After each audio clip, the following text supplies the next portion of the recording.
Bonjour à toutes et à tous, merci d'être avec nous pour ce Face au marché consacré à Sofidy et que l'on a intitulé Immobilier de points, du temps long dans un monde incertain, référence à ce qui se passe sur les marchés financiers. On va voir si le moment est de nouveau propice à l'investissement dans l'immobilier tertiaire, sur quel type d'actifs, avec quel type de solutions. Et ce que l'on peut en attendre en 2025, tout cela avec notre invité Guillaume Arnaud. Bonjour Guillaume Arnaud.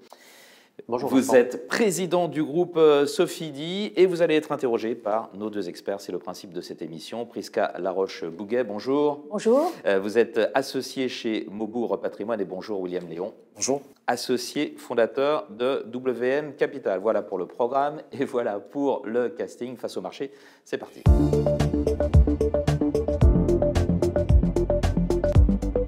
Le market timing est-il de nouveau favorable à l'investissement dans l'immobilier tertiaire? C'est la première partie de ce Face au marché consacré à Sofidy avec vous, Guillaume Arnaud, et nos deux experts, William Léon et Prisca Laroche-Bouguet. Avant toute chose, Guillaume Arnaud, un petit mot de présentation de Sofidy. Qu'est-ce que ça représente aujourd'hui?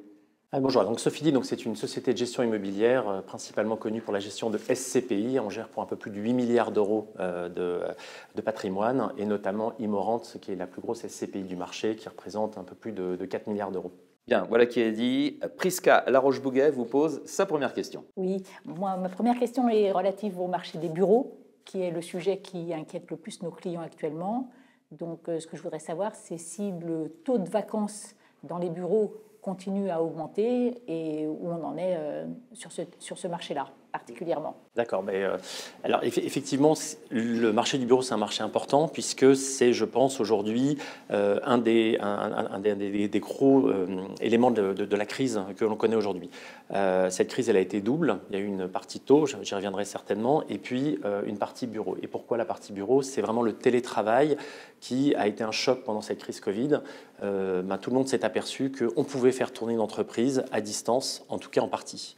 Et donc, on a eu ce choc du télétravail qui a effectivement vidé en partie les bureaux.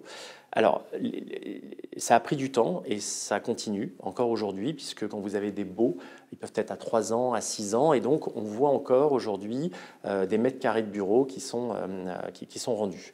La partie positive aujourd'hui, c'est qu'on s'aperçoit, qu'on est peut-être allé au bout du télétravail et on entend cette petite musique dans l'ensemble des grandes entreprises, même des moyennes entreprises, il faut peut-être retourner un peu plus ça travailler. Commence aux États-Unis, donc ça va forcément arriver ici. Et ça commence, et nous on voit aujourd'hui en France, enfin des entreprises nous redire non mais il faut qu'on reprenne des mètres carrés de bureau. Donc j'ai envie de dire, à moyen terme, je reste plutôt positif sur le bureau.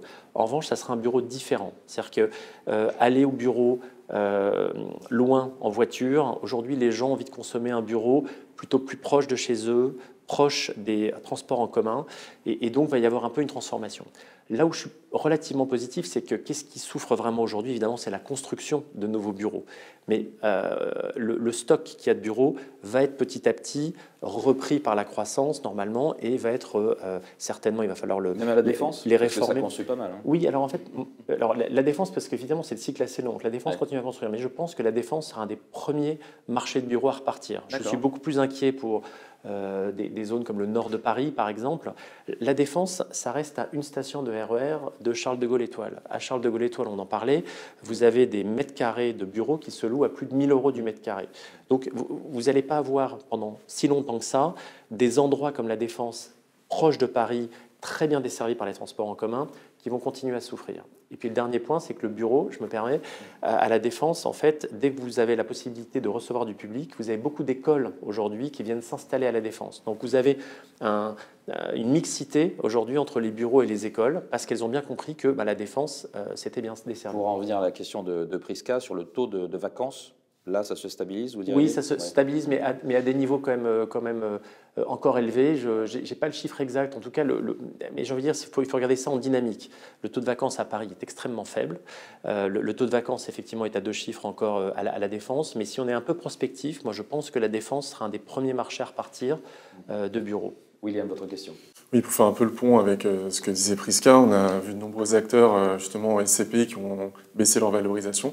Qu'est-ce qui nous fait dire qu'aujourd'hui on est sur un point bas justement en termes de valorisation ou qu'on se sent proche de ce point bas justement?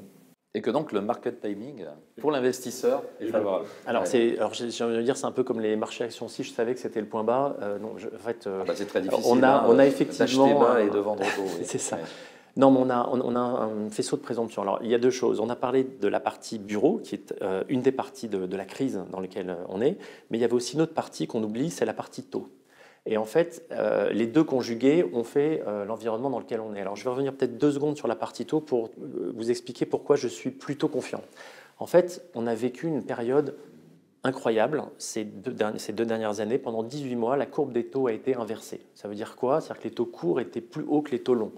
Donc, les gens étaient mieux rémunérés à placer leur argent à court terme qu'à long terme. Et donc, les gens ont sorti leur argent des placements à long terme, que sont l'immobilier, que sont les SCPI, pour revenir sur des comptes à terme, ou quand vous aviez de l'argent, vous l'investissiez court et pas long, parce que l'opportunité était là. C'est fini. Aujourd'hui, Christine Lagarde a encore baissé les taux il y a quelques jours, donc vous avez des taux courts à 2,25 et des taux longs à autour de 3,40 aujourd'hui. Et ça, une courbe des taux dans ce sens-là, c'est bon pour l'immobilier. Vous avez enfin une courbe des taux qui est normale. Donc j'ai envie de dire, cette partie-là de la crise, pour moi, on est derrière. Il reste encore le bureau. Voilà. Donc les taux et un autre aspect. Donc les taux, c'est le point positif. À la fin de cette première partie. Voilà. Donc les taux, pour moi, c'est le point positif qui me fait croire que le market timing est bon. Et je pense que la musique du télétravail qui est en train de s'arrêter fait que, même pour le bureau, et ça prendra plus de temps. Je ne veux pas vous dire que c'est pour l'année 2025, ça prendra plus de temps, mais je reste à moyen terme confiant. Le télétravail, élément décisif, alors qu'on entendait de la part de vos confrères à la sortie du Covid, oui, c'est pas si important que ça, mais finalement, c'est ce que vous avez cité en premier, donc ça reste quand même très important. C'est la fin de cette première partie, on a encore plein de questions à vous poser, mais ça tombe bien, il y a encore 2 parties dans cette émission. À suivre, on voit quels sont les résultats des stratégies phares de Sofidy. À tout de suite. Quel résultat pour les SCPI phares de Sofidy? On va se concentrer sur 2 d'entre elles, une historique, Immorente, et une nouvelle, Sophie Dynamique. On est dans la deuxième partie de ce Face au marché, vous l'avez compris, consacré à Sofidy, et on est toujours avec Guillaume Arnaud, ainsi que nos 2 experts, Prisca Laroche-Bouguet et William Léon, qui vous posent la première question de cette deuxième partie. Alors ma première question, elle va concerner Immorente. Ça reste une SCPI qui est historique sur le marché des SCPI par son ancienneté. Qu'est-ce qui a fait que cette SCPI-là, justement, elle a maintenu son taux de distribution et également son prix de part quand d'autres concurrents, finalement, ont dû les baisser récemment? Alors, c'est une très bonne question. Alors oui, effectivement, Immorente est certainement la SCPI la plus diversifiée du marché. Mais en fait, c'est une bonne nouvelle. Les gens ne se rendent pas compte à quel point la granularité, ça a de la valeur. Pourquoi? Parce que il est beaucoup plus facile d'aller vendre une boutique... un pied d'immeuble en plein Paris, c'est exactement, ça, ouais. Boulevard Saint-Germain, que d'aller vendre une tour à la Défense. Et donc, on a pu garder une forme de réactivité assez facile pour des arbitrages, etc. Et donc, ces actifs ont beaucoup moins souffert de la crise, puisque vous trouvez toujours quelqu'un pour acheter ce type d'actifs. Ça, c'est le point numéro 1. Point numéro 2, c'est que Immorente a très peu de levier. Et puis, Immorente a su, pendant cette crise, quand les taux ont commencé à monter, à garder beaucoup de cash. Donc, à garder beaucoup de munitions pour faire de nouvelles acquisitions. Et puis Immorente a un tropisme commerce quand même si elle est très diversifiée, et cette partie-là a été beaucoup moins impactée par la crise. En particulier le commerce de proximité d'alimentation. On dit que même pendant le Covid, ça fonctionnait. Mais tout à fait. D'ailleurs, pour vous donner un ordre de grandeur, Sofidy, on a un peu plus de 900 pieds d'immeubles dans Paris. Eh bien, cette partie-là du patrimoine fonctionne très bien. Et donc, c'est la beauté de ces SCPI très diversifiés, c'est que vous pouvez avoir un moment une difficulté sur des actifs et autres, mais comme vous avez tellement de locataires que finalement, vous arrivez à garder une forme de rendement. Et d'ailleurs, on a servi l'année dernière un peu plus de 5% sur Immorente, ce qui reste une performance. Prisca, votre question. Justement, c'est vrai qu'elle est très diversifiée, Immorente, mais c'est aussi un paquebot. Oui. Comment est-ce que vous arrivez à optimiser la gestion locative sur autant de biens que lorsqu'elle était à ses débuts avec moins de biens en gestion? Eh Ça bien, pèse combien de milliards sur les 8? c'est dont vous avez parlé au début? près de 4,5 milliards en fait. Ah oui, donc c'est la moitié. Oui, c'est la moitié. de Sofidy. La moitié de Sofidy, D'accord, c'est Immorente. Eh bien, c'est le facteur humain. On a plus de 200 personnes chez Sofidy, et donc effectivement, plus on a d'actifs, plus il faut de personnes pour gérer ces actifs. Et ça aussi, c'est transformer cette valeur travail de tous nos salariés en rendement et en loyer. Et donc ça permet d'avoir vraiment ce qu'on appelle la loi des grands nombres en mathématiques. On a vraiment, on tend vers quelque chose qui fait que quand un locataire ne va pas bien, c'est pas grave. On a toujours des problèmes, mais ils sont toujours assez petits. Et ça permet globalement de maintenir ces 5%. William, vous avez une petite question sur la petite dernière, en fait. Hein. Oui, en fait, Sophie Dynamique a été lancée en 2023, si je ne dis pas de bêtises. Contrairement à Immorente, a été présentée comme une SCPI dite à haut rendement. Oui. Du coup, ma question, c'était, suite à la valorisation des autres actifs, est-ce que ça veut dire qu'à haut rendement, il y a un risque de volatilité du prix de part qui est plus important que celle d'Immorente, par Au exemple? rendement, c'est plus risqué. Exactement. Alors en fait, oui, parce que pourquoi on a fait ça? Dans une SCPI, c'est en fait un fonds dans lequel vous faites de l'immobilier.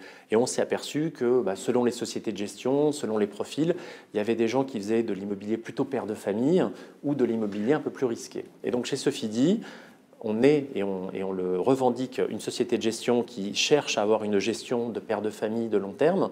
On s'est dit, nous aussi, on peut faire quelque chose d'un peu plus dynamique. Et donc, qu'est-ce que ça veut dire? Oui, on va prendre des actifs un peu plus risqués. Oui, on va retourner dans des régions peut-être un peu moins dynamiques que ce qu'on faisait pour Immorente. C'est paradoxal, hein. Exactement. Mais voilà, on pense aujourd'hui avec notre expérience, etc., de savoir trouver des pépites avec plus de rendement. Mais c'est pour ça qu'on conseille plutôt aux personnes d'avoir un portefeuille un peu cœur, plutôt avec des SCPI de type Immorente. Et si vous avez des clients qui ont une appétence un peu plus risquée, oui, Sophie Dynamique peut répondre à cette... Et frais d'entrée, zéro ou proche de zéro, hein. Non, c'est des frais d'entrée qui sont à 2%, mais on a aussi après des frais... Ah oui, ça change des 10% quand même. Hein. À l'acquisition. Donc après, on a des frais à l'acquisition de l'ordre de 2,5%. Mais j'ai envie de dire, en fait, ces frais d'entrée... C'est une petite révolution pour vous, non? Oui, pour nous, c'est une révolution, mais d'un autre côté, les frais d'entrée, quand vous êtes là sur 20 ans, 30 ans, en fait, vous les étalez, ils sont lissés. Ouais. Et surtout, c'est aussi une protection pour éviter trop de volatilité à la sortie. Moi, je crains que des SCPI sans frais souffrent dans les prochaines années de volatilité et de sortie massive. Et donc, je pense que pour ça, les frais d'entrée, c'est plutôt quelque chose de bien si vous êtes sur du long terme, et c'est ce qu'on pense. Sur les SCPI, justement, qui ne font pas de frais d'entrée, vous êtes pénalisé si vous sortez trop tôt. Hein, voilà. Prisca. Sophie Dynamique, je crois que le rendement s'est établi en 2024 à quelque chose comme 9,5, 9,45, quelque chose comme ça. Est-ce que c'est le rendement auquel on doit s'attendre en 2025 ? Est-ce que ce rendement est soutenable ? Voilà. Alors très rapidement, moi je parlerai plutôt de notre objectif de TRI à long terme. C'est ça qui est important parce que vous êtes là pour 8 ans. Enfin, nous, c'est ça c'est ce qu'on dit. Donc, on vise un TRI à 7%. Et cette année même, on vise donc un rendement à plus de 8%. Donc ça, on l'a annoncé. Donc voilà, je pense que les chiffres qui sont importants, c'est que notre objectif non garanti, évidemment, mais c'est de viser un peu plus de 8% cette année. Et à long terme, de viser le 7%. Voilà un peu le... C'est tout pour la deuxième partie de ce Face au marché. On passe maintenant aux perspectives 2025 de Sofidy. On a déjà un petit peu commencé à en parler. Quelle stratégie d'investissement surtout et qu'attendre de ces principales solutions dans le marché actuel? À tout de suite. Quel programme d'investissement pour Sofidy en 2025? Comment le gérant immobilier fait-il tourner ses portefeuilles d'actifs? C'est la troisième et dernière partie de ce Face au marché consacré donc à Sofidy avec notre invité Guillaume Arnaud et nos deux experts William Léon et Prisca Laroche-Bouguet qui vous posent la première question de cette toute dernière partie de l'émission. Oui, il y a régulièrement des secteurs qui sont à la mode, la logistique, la santé et autres. Quels sont les segments d'un secteur que vous privilégiez pour les investissements de 2025 ? Alors c'est vrai que vous avez tout à fait raison, il y a souvent des secteurs à la mode, mais le problème quand les secteurs est trop à la mode, eh bien, il devient cher. Et donc ce qui est intéressant, c'est plutôt de regarder des secteurs un peu moins à la mode. Et nous, il y a toujours ce secteur qu'on aime bien, qui est le commerce, qui n'est pas simple, qui n'est pas forcément à la mode et sur lequel aujourd'hui on a l'impression qu'on fait les meilleures affaires. Le bureau aujourd'hui nous paraît encore un petit peu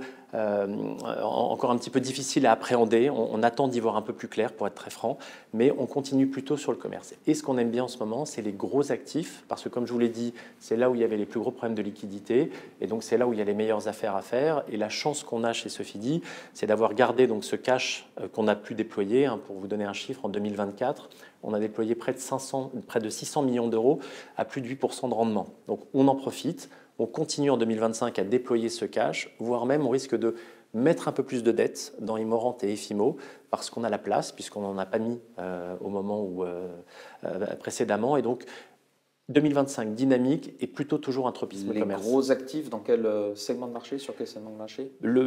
Typiquement, des grands centres commerciaux. Une de nos plus belles opérations, c'était le rachat de Haut Paris Nord, qui est un centre commercial. C'est un objet un peu plus de 200 millions d'euros.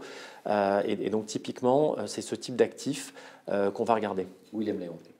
Justement, on parlait un peu de commerce et de bureau juste avant. Aujourd'hui, on a un contexte économique qui reste quand même défavorable avec une tension géopolitique. On a parlé des taux d'intérêt tout à l'heure. Il y a aussi un contexte fiscal en France qui est un peu compliqué. Ça ne change pas. Hein. Non. Et comment voyez-vous évoluer l'évolution du couple rendement-risque dans vos stratégies justement d'investissement?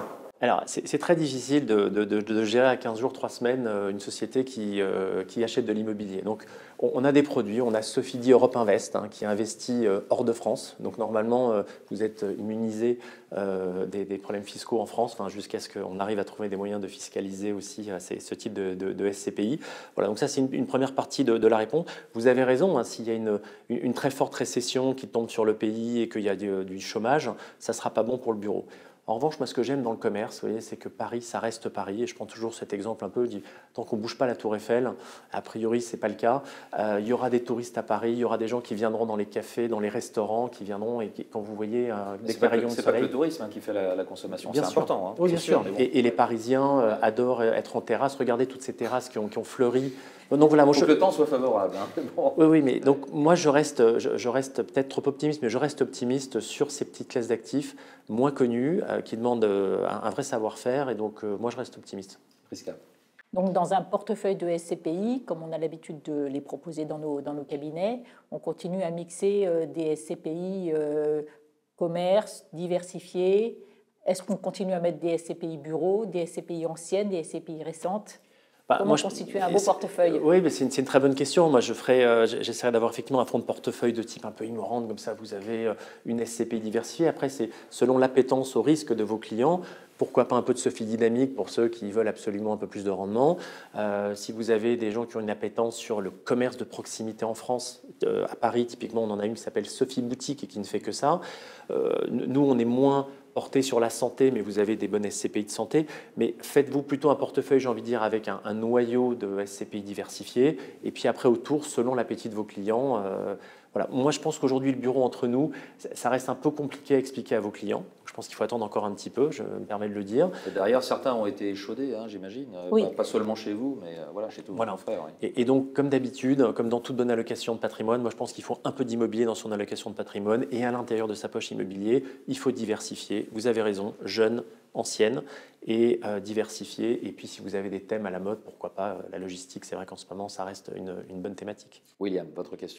En parlant un peu de produits à la mode, aujourd'hui, il y a une intégration croissante des critères ESG dans la sélection des investissements. Nos clients nous en parlent avec Prisca assez régulièrement.